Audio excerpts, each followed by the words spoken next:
Hi friends. Last time we discussed the charts of billionaires, and we said we'll take up few sample charts, right? And I guess if you remember, the categories we discussed was primarily one, the people who got the legacy and could build it further. Few charts, one or two charts we'll take for the IT, for the software side, right? Internet-based billionaires. One or two charts we'll take for one chart we'll take for pharma, and one chart which is the artistic side of the business, right? So which is a chart for a singer, right?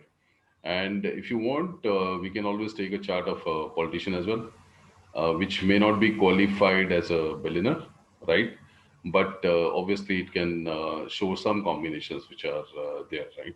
So in the first series, in the first video, what we are going to do is we are going to be taking up the chart of a billionaire who actually got the legacy and could build it further, right? I will not disclose the name primarily because of confidentiality issues, to be honest. But very well, you can obviously the kind of areas he's working in, which we will explain in the video. You will be able to judge the kind of person he is, right? So let me just say this is a billionaire who took legacy from his father. When he started business, the business was around 1.5, 1.6 billion US. But currently, the group is almost worth like $30 billion. Market cap should be around 12, $13 billion at least, I guess. Maybe more, I don't remember actually. But yeah, he is substantially almost like 7, 8 times, 10 times from that number. He is already gone to, right? So we'll take up the chart.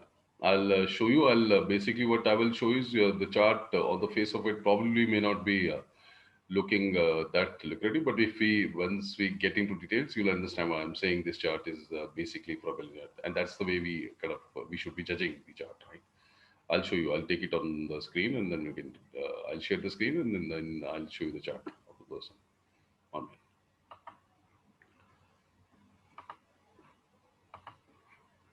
Now, this is the chart, right? Now, there's few things which are very, very important. To be honest, the way I see charts is the nakshatra placement.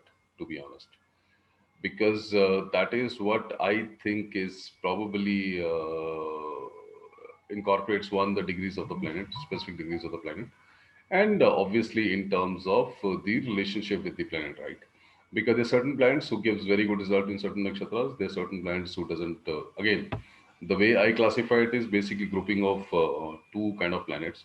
One the sattvic side of planet, and another the money giving planets, right? So one basically is the value system giving planets, and another planet is basically who gives the money. To be honest, value system more or less is Jupiter, Mars, Sun to an extent. In addition, your I'll say another one is Moon. Depends.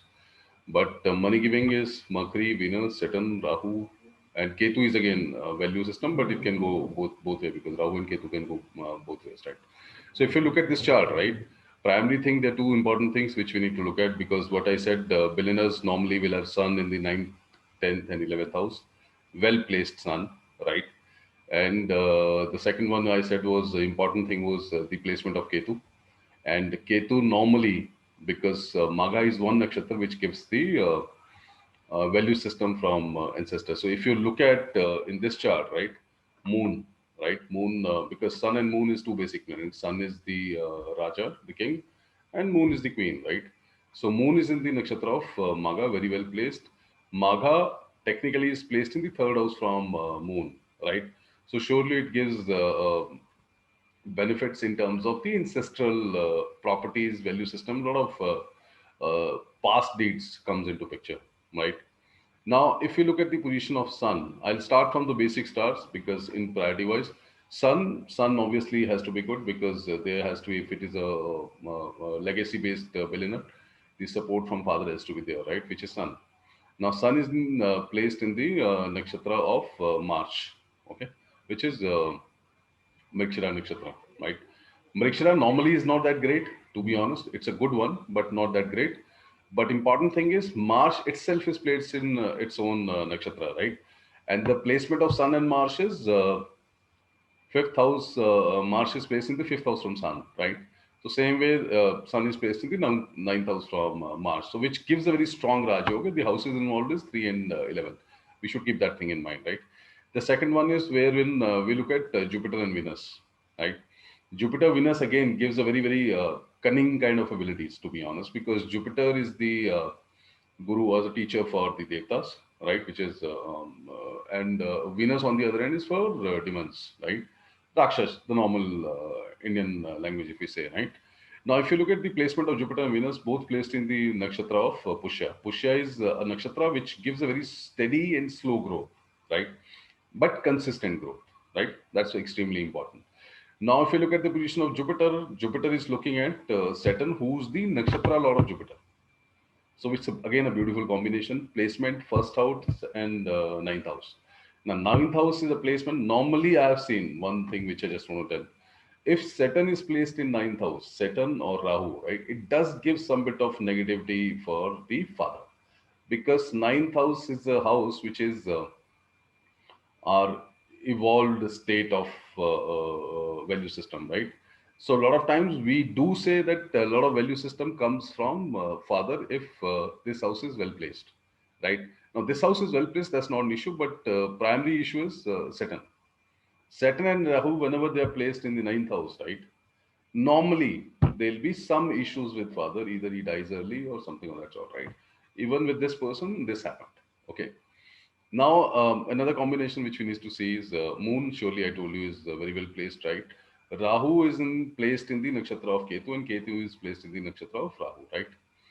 The Lord of Rahu, which is Mars in terms of Rashis, right, is looking at Rahu completely, right? So this gives a very aggressive and a bit of cunning personality as well, right? Which balances, because in a businessman, if he is a billionaire, right, he need to see all the aspects of life, right? Then is Mercury. Mercury, whenever is placed in the 12th house, it gives whenever Mercury or Venus, right? If it is Venus, Venus normally gives a placement which is outside India. In the sense, if it is an Indian guy, he's going to be based out of India. Mercury, on the other hand, gives two kind of thinkings, right? One, it gives a very good memory. If Mercury, Moon placed in 12th house, it does a lot of time. It does give a very good memory. Second thing, the important thing, Mercury is placed in the nakshatra of Jupiter, right? Now, Mercury is the karka for business, and Jupiter is karka for vision.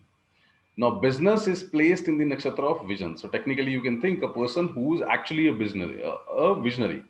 He may not be a cunning businessman in the sense that he may not, he's not a person who's actually too involved into routine kind of stuff, right? Maybe like a, if he's a billionaire, right? Maybe like 100 crore transaction is a reasonable transaction where he should get involved, right?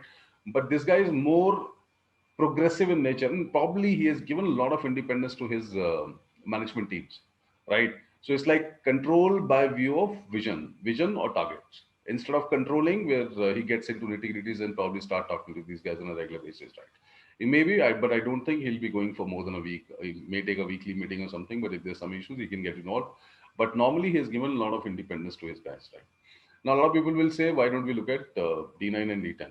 D9, D10, surely we can look at, but normally what will happen is that once we look at the degrees, specific degrees in this chart, right, we'll know where the D9, D10 charts are going to be placed, right?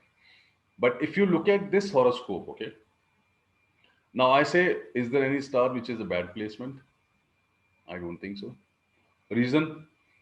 Saturn is the only one which is going to give some bit of negativity in terms of father, but practically all the other stars are well placed and they're actually working in a tandem.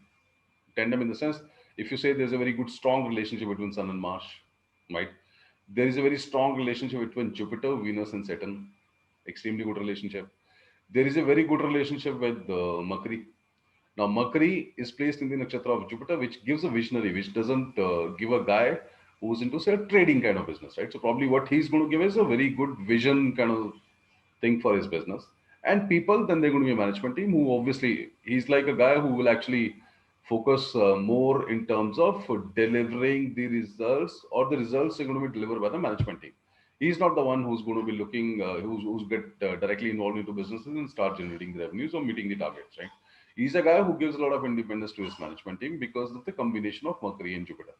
Now, whenever Mercury is placed in 12th house, it does give a lot of expansion overseas as well, right? but it's always going to be a vision driven. So it's like a permanent setups. It can't be like that he'll immediately open a subsidiary in some other place and start doing, and after some time he'll may close it, right? Not. What he's going to always look at is he'll always look at opportunities which are permanent in nature.